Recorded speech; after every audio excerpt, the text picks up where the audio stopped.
नमस्कार, बहुत स्वागत है आप सभी का देवभूमि समाचार में। मैं हूं आपके साथ आकांक्षा श्रीवास्तव। बुलेटिन की शुरुआत करते हैं। मुख्यमंत्री पुष्कर सिंह धामी ने कांग्रेस पर तीखा जुबानी हमला बोला है। कांग्रेस की कार्यशैली पर सवाल उठाते हुए सीएम धामी ने कहा कि देश में सबसे ज्यादा वर्षों तक शासन करने वाली पार्टी ने लंबे समय तक जनता को ठगने का काम किया। उन्होंने कहा कि अब देश की जनता कांग्रेस की असलियत समझ चुकी है और उनके दावों से भ्रमित होने वाली नहीं। आपको बता दें कि मुख्यमंत्री ने यह भी कहा कि प्रधानमंत्री नरेंद्र मोदी के नेतृत्व में केंद्र सरकार देश के विकास के लिए लगातार काम कर रही है। उन्होंने कहा कि सरकार की प्राथमिकता जनता को बेहतर सुविधाएं देना, विकास को गति देना और देश को मजबूत बनाना है। मुख्यमंत्री धामी ने विश्वास जताया कि जनता विकास और सुशासन के पक्ष में अपना समर्थन लगातार बनाए रखेगी। मुख्यमंत्री ने आगे क्या कुछ कहा, सुनवाते हैं आपको। एक पार्टी जिसने 70 सालों तक इस देश के अंदर शासन किया है, उस पार्टी के एक नेता कह रहे थे, एक नेता जो हर बात में जो है अपने आगे मोबाइल लगा लेते हैं। ये इंटरनेट का जमाना भी क्या हो गया है कि कहीं अच्छा भी है तो कहीं पर कुछ लोगों की बिल्कुल समझ लीजिए गंभीरता को ही खत्म कर देता है। उनकी गंभीरता ही खत्म हो जाती है। हर चीज में मोबाइल लगा लेंगे, बयान देना शुरू कर देंगे। अब कह रहे थे कि हमारी सरकार आएगी तो हम हर परिवार के एक व्यक्ति को नौकरी में लगा देंगे। अब आप लोग मेरी बात बड़ी ध्यान से सुनना। कह रहे हर व्यक्ति को नौकरी पे लगा देंगे। अरे भाई, आपकी कई सालों तक यहां सरकार रही, तब बताओ कितने लोगों को नौकरी में लगाया आपने, और अब आप प्रत्येक परिवार के एक व्यक्ति को नौकरी में कैसे लगा देंगे? उसके लिए आप कौन सी योजना लाएंगे?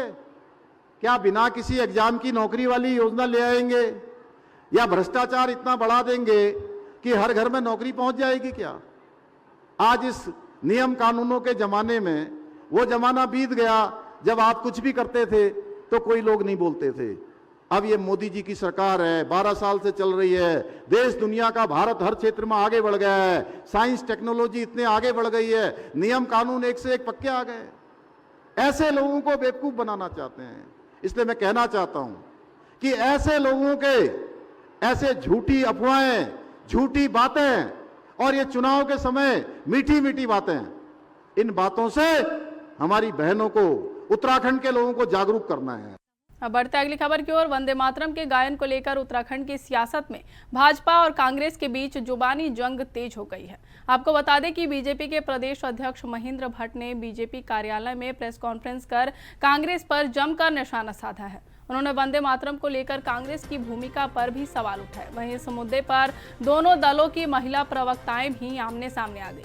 आपको बता दें कि कांग्रेस प्रवक्ता गरिमा दसौनी ने बीजेपी नेताओं को चुनौती देते हुए कहा कि वे वंदे मातरम के 6 छंद गाकर दिखाएं। इसके जवाब में बीजेपी प्रवक्ता ने सवाल उठाए कि आखिर बीजेपी कांग्रेस प्रवक्ता की बात क्यों माने। उन्होंने कांग्रेस पर पलटवार करते हुए कहा कि बीजेपी किसी के इशारे पर चलने वाली पार्टी नहीं है। इस बयानबाजी से उत्तराखंड में राजनीतिक माहौल और गर्मा गया है। वो होती कौन है भारतीय जनता पार्टी को चैलेंज करने वाली? एक देश विरोधी मानसिकता वाली कांग्रेस पार्टी। हमें देश विरोधी का ज्ञान तो बिल्कुल ना बांटे। जो ऑपरेशन सिंदूर पर सवाल उठाते हैं, जो पहलगाम में सवाल उठाते हैं, जो सर्जिकल स्ट्राइक पे सवाल उठाते हैं, वो हमें देशभक्ति के बारे में बिल्कुल ना बताए। और सबसे बड़ी और अहम बात यह है कि इनके चुनाव प्रबंधन समिति के जो अध्यक्ष है हरक सिंह रावत, उन्होंने एक बयान दिया, मैंने उसमें सुना है कि उन्होंने कहा कि हम भाजपा के टट्टू नहीं है कि हम वो बात कहेंगे। तो मैं भी यही सवाल उन प्रवक्ता महोदय से भी पूछना चाहती हूँ कि आपका कोई भी किसी भी पार्टी में टट्टू नहीं है कि आपका चैलेंज एक्सेप्ट करेगा। और आप हैं क्या? आप हैं क्या कि आपके सवालों का यहाँ पर जवाब दिया जाए? और देखी मैंने प्रेस के माध्यम से वो वीडियो देखी मैंने, उसमें आपने जिस चीज़ का निर्णय लिया था कि 2 स्टैंजा गाएंगे, आपकी तो हिम्मत वो 2 स्टैंजा गाने की भी नहीं है। और आप बात करती हैं देशभक्ति की बात करती है, तो पहले थोड़ा सा जिस स्टैंजा पे कम से कम खड़े हैं उसको भी पूरा गाने की हिम्मत रखिए। और निश्चित रूप से मैं उम्मीद करती हूँ कि ये मीडिया में बाइट आने से पहले पहले आपको वो दूसरा स्टैंजा याद आ जाए। देखिए, भाजपा के किसी नेता, किसी प्रवक्ता को कोई अधिकार नहीं है कि वंदे मातरम पर कम से कम हमें कोई सिखलाई दे, क्योंकि जब ब्रिटानिया हुकूमत हिंदुस्तानियों पर बर्बरता कर रही थी तब ये कांग्रेसी थे जो सर फाड़ देने पर भी वंदे मातरम का उद्घोष खत्म नहीं कर रहे थे, बंद नहीं कर रहे थे। इसलिए जब भारत की स्वाधीनता आंदोलन में हमने सहभागिता निभाई है। भाजपा का बताइए ना, कोई एक नेता बताइए, इनका कोई एक रिश्तेदार बताइए जिसने स्वाधीनता आंदोलन में प्रतिभाग किया हो। ये उस वक्त मुस्लिम लीग के साथ सहयोग कर रहे थे। मुस्लिम लीग कई प्रोविंस में जीती थी और भाजपा के हिंदू महासभा जो थी उसको लीड कर रहे थे सावरकर। और सिंध में, बंगाल में, नॉर्थ वेस्ट प्रोविंस में मुस्लिम लीग के साथ मिलकर सरकार बनाई थी सावरकर ने। उसी तरह से श्यामा प्रसाद मुखर्जी भी कहीं दूर दूर तक नजर नहीं आए थे। वो कांग्रेस पार्टी थी जिसने ये अनूठा राष्ट्रीय गीत, राष्ट्रीय गान और कहीं ना कहीं एक तिरंगे झंडे के रूप में सौगात इस देश को देने की काम की है। की ओर कोटद्वार को राष्ट्रीय पहचान दिलाने का वादा यहां आने वाले नेता वर्षों से करते आ रहे हैं, लेकिन यह सपना आज भी अधूरा है। आपको बता दें कि पौड़ी गढ़वाल का कोटद्वार स्थित कर्णवाश्रम ऐतिहासिक और सांस्कृतिक महत्व रखता है। मान्यता है कि यहीं राजा भरत ने बचपन में शेर के दांत गिने थे और उन्हीं के नाम पर भारतवर्ष का नाम भी पड़ा। हर साल वसंत पंचमी के मेले में मुख्यमंत्री और नेता कर्णवाश्रम को राष्ट्रीय पहचान दिलाने का भरोसा देते हैं, लेकिन बाद में इस मुद्दे पर चर्चा तक नहीं होती। वहीं आपको बता दें कि विधायक रितु खंडूरी ने राजा भरत की मूर्ति स्थापित कर पहल जरूर की है। वहीं वरिष्ठ पत्रकार और लेखक मनोज इस्तवाल ने अपनी पुस्तक कर्णवाश्रम भारत से भारतवर्ष के जरिए कोटद्वार के इतिहास और संस्कृति को देश दुनिया तक पहुंचाने का प्रयास भी किया। पुस्तक का अंतर्राष्ट्रीय स्तर पर सम्मान क्षेत्र के लिए गौरव की बात है। को देखते हुए ये दोनों जो फेडरेशन का जो ग्रुप है उसने ये निर्णय लिया कि कॉफी टेबल बुक जो हमारी कर्ण आश्रम भरत से भारतवर्ष है वो इस श्रेणी में प्रथम रहेगी पूरे हिंदुस्तान में। बहुत खुशी हुई और जैसे हमें खबर लगी हमने इस्टवाल जी को बधाई दी और बहुत बहुत धन्यवाद दिया कि उनकी जो 30-32 साल 38 साल शायद कह रहे हैं रिसर्च रही है उसको कहीं ना कहीं पूरे अब आज कम से कम देश में लोग देखेंगे तो सही, पढ़ेंगे तो सही। जो पढ़ने वाले लोग हैं, जो इन चीजों को जिनको जो ज्ञान रखते हैं वो देखेंगे कि कौन सी ऐसी किताब है कॉफी टेबल बुक में जिसको प्रथम पुरस्कार मिला है।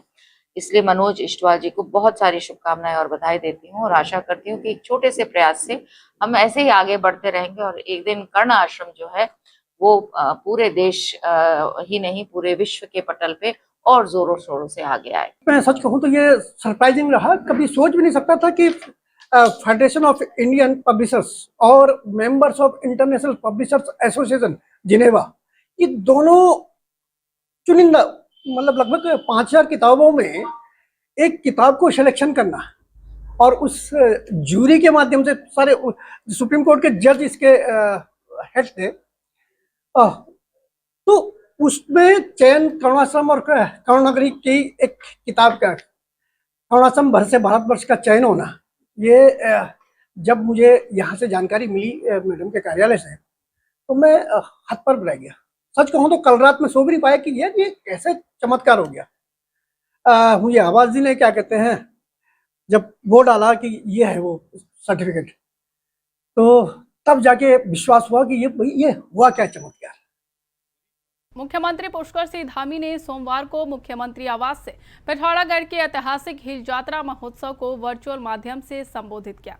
उन्होंने प्रदेश वासियों और पिथौरागढ़ की जनता को पर्व की शुभकामनाएं दी और ग्राम जाखने स्थित बाबा गंगनाथ मंदिर के सौंदर्यीकरण की घोषणा भी की। आपको बता दें कि मुख्यमंत्री ने कहा कि 500 वर्षों से अधिक पुराना हिल यात्रा पर्व उत्तराखंड की आस्था, विश्वास और समृद्ध सांस्कृतिक विरासत का प्रतीक है। यह पर्व पहाड़ी जीवन, कृषि, पशुपालन और ग्रामीण परंपराओं को दर्शाता है और नई पीढ़ी को सांस्कृतिक जड़ों से जोड़ता है। उन्होंने यह भी कहा कि सरकार मानस खंड के पौराणिक मंदिरों के संरक्षण, कॉरिडोर परियोजना, पर्यटन विकास और गांवों की खुशहाली के लिए लगातार कार्य कर रही है। युवाओं से सांस्कृतिक विरासत को आगे बढ़ाने में योगदान देने का भी मुख्यमंत्री ने आह्वान किया।